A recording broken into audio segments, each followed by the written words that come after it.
धन्यवाद सभापति महोदय। राजस्थान संगठित अपराध नियंत्रण विधेयक 2023 पर मुझे बोलने का मौका दिया। मेरे से पूर्व वक्ताओं ने काफ़ी सारी बातें कही हैं। संगठित अपराधों को रोकने के लिए निश्चित रूप से प्रभावी कानून होने चाहिए, इसमें कोई दो राय नहीं है। लेकिन क्या ये जितने कानून अब तक बने हुए हैं उन कानूनों से अपराध रुके हैं? अपराध रोकने के लिए सरकार की मंशा और मन स्थिति स्पष्ट होनी चाहिए। मेरे से पूर्व वक्ताओं ने बहुत सारी बातें कही जिसके अंदर सरकार की संलिप्तता, अधिकारियों की संलिप्तता के बारे में विस्तार से चर्चा की है। कानून तो बना हुआ है। इस राजस्थान के मुखिया अनेक बार कह चुके हैं कि हम एफआईआर, कोई भी व्यक्ति जाए उसकी एफआईआर दर्ज होगी। लेकिन यह सदन गवाह है इस बात का कि राजस्थान के डीजीपी रहे हुए हरीश मीणा, जो इस सदन के सदस्य हैं, उनको एफआईआर दर्ज करवाने के लिए धरने पर बैठना पड़ा। यह कानून की स्थिति है। ये मदन दिलावर जी कोर्ट के आदेश के बावजूद भी एफआईआर दर्ज अंकित नहीं होगा, एफआईआर दर्ज नहीं करवा पा रहे हैं और उल्टा, बैठिए मदन जी, उल्टा मोदी जी, अंकित नहीं होगा कुछ भी।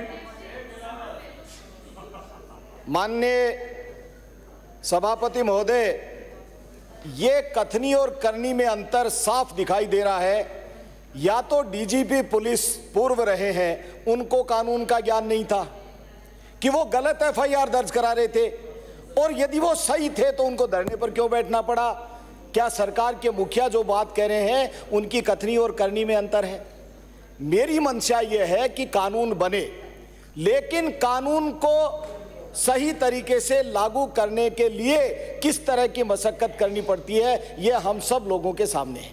ये सदन में हम सब लोग क्यों आए हैं? कानून बनाने के लिए आए हैं, और कानून जनहित के लिए बनने भी चाहिए।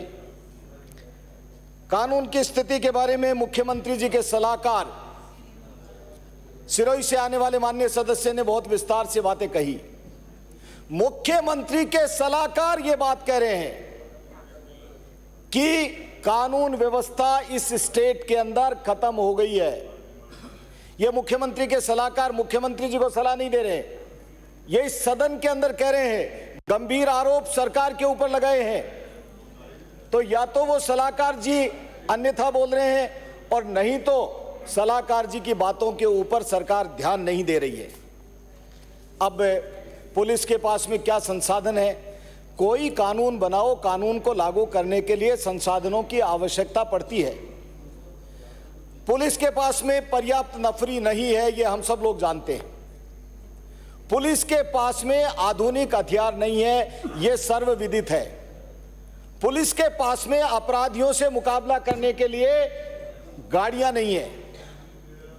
माननीय गृह मंत्री जी के प्रतिनिधि महोदय, मंत्री महोदय बैठे हैं, शांति धारीवाल जी। पिछले दिनों नेता प्रतिपक्ष राजेंद्र जी राठौड़, रतनगढ़ से आने वाले विधायक अभिनेश महर्षि और बाकर जी, लाडनू के विधायक, गैंगस्टरों द्वारा धमकियां दी गई। एक के बाद में एक 3 बार धमकी दी गई। पुलिस ने व्यवस्था की, प्रोटेक्शन दिया, एक एस्कॉर्ट गाड़ी भी लगाई कि इलाके के अंदर कहीं जाओ तो एस्कॉर्ट गाड़ी जाए। माननीय सभापति महोदय, मैं आपको बताना चाहता हूं, मैं संरक्षण चाहता हूं कि वो गाड़ी 4 बार गांवों के अंदर जाकर के बंद हो जाती थी।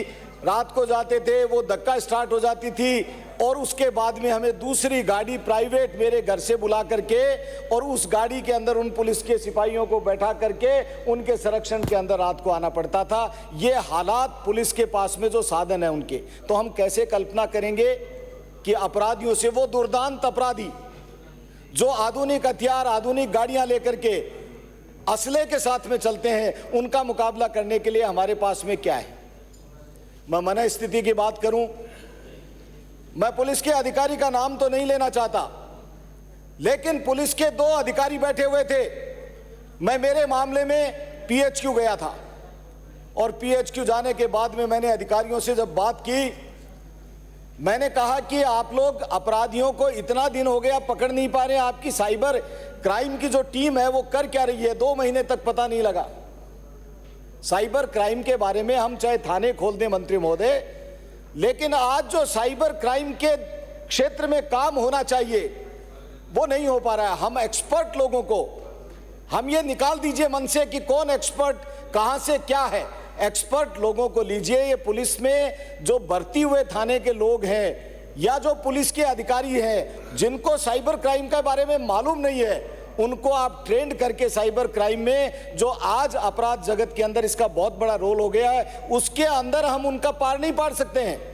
इसलिए आप इसके लिए कार्य योजना बनाइए। साइबर क्राइम के ऊपर कार्य करने वाली अनेक संस्थाएं हैं, उन संस्थाओं से भी आप संपर्क करिए और साइबर क्राइम की दिशा में काम हो सके, अपराधी पकड़े जा सकें। अब आप उसके बाद में देखिए, उन पुलिस अधिकारियों का नाम नहीं लेना चाहता, 2 बैठे।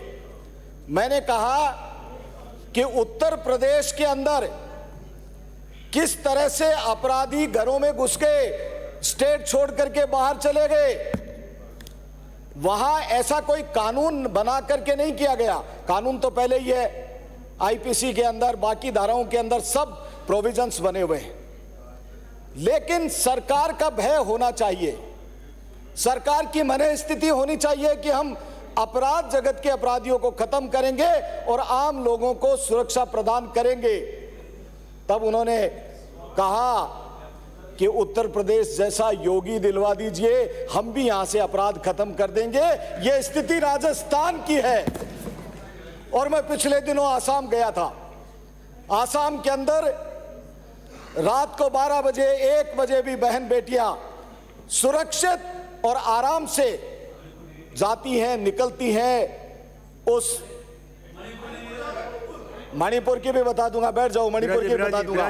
आपको मणिपुर याद आ रहा है क्योंकि आपकी स्थिति भी वही है। बैठ जाइए आप, विराजिए। ऐसी स्थिति के अंदर आज समाप्त करें माननीय सचिव, आप भी समाप्त कर रहा हूं। माननीय सभापति महोदय, मैं मेरी बात कह रहा हूं और बहुत गंभीर बात कह रहा हूं। आज मन स्थिति की जरूरत है।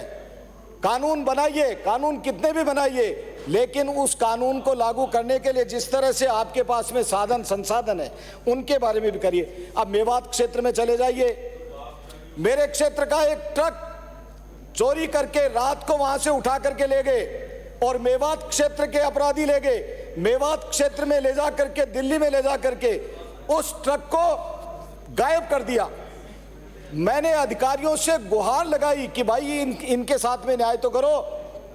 अब अधिकारी मुझे कहते हैं माननीय मंत्री महोदय कि वो दुर्दांत अपराधी, उनके क्षेत्र में जाना पुलिस के बस की बात नहीं है। ये मैं ऑन रिकॉर्ड कह रहा हूं। उन्होंने कहा कि हमारे बस की बात नहीं है, उन्होंने उसको गायब कर दिया, काट दिया होगा, और उस इलाके के अंदर जाना हमारे बस की बात नहीं है। मैंने 8 बार टेलीफोन किया है, 8 बार कहा है कि इसके साथ में, इस गरीब के साथ में न्याय करने का काम करो। कानून तो बना हुआ है, लेकिन कानून का क्या हुआ? समाप्त करें माननीय सभापति महोदय, बस समाप्त कर रहा हूं मेरी बात। अनलिमिटेड नहीं होता, टाइम लिमिटेड है भाई, समाप्त करें। लिमिटेड टाइम के अंदर ऐसी स्थिति के अंदर माननीय सिरोही से आने वाले सदस्य ने बहुत विस्तार से सारी बातें आप लोगों को बताई। मैं समझता हूं कि सरकार के सलाहकार सरकार की पोल खोल दी। अब तो बराए मेहरबानी इस बिल को तो भले ही चाहे आप लोग संशोधन करने के बाद में लाना, लेकिन पुलिस की स्थिति को पहले सुधारो और मन स्थिति को ठीक करके इस राजस्थान के अंदर जो गुंडा राज और जो जिस तरह के बेखौफ अपराधी घूम रहे हैं उनके ऊपर लगाम लगाने के लिए इस पुलिस को सशक्त कीजिए। यही बात कहते हुए मेरी वाणी को विराम देता हूं। धन्यवाद। जय हिंद, जय भारत। सुरेश सिंह रावत।